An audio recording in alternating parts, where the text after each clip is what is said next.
I've got a simple mindset switch that's going to make you more successful in business, and it's all to do with building resilience. I've got a rule that I live by and I swear by, and I'm going to share it with you, but it comes with some pretty heavy context.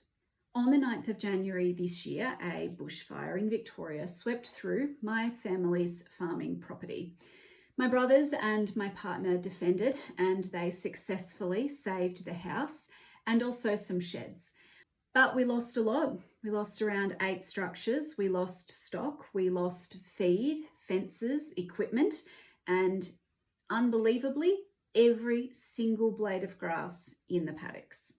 There was a moment on that day where I opened one of the apps that was tracking the fire's movement in real time, and I was watching the fire burn our property.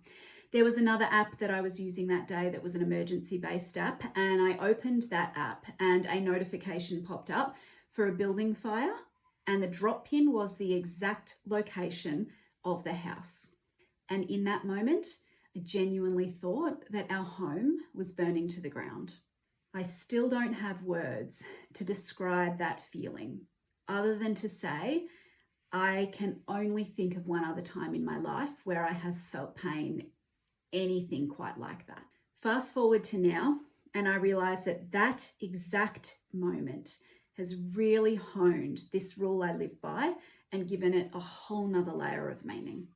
Because when you're genuinely presented with a 10 out of 10 terrible situation, it really puts into perspective just how meaningless all the other little things that you let get to you that week really were. So here's my rule. If it's less than 10, we don't react, we simply respond. If we lose a contract in our business, we don't allow it to spiral us. We just simply figure out how we're going to get another one.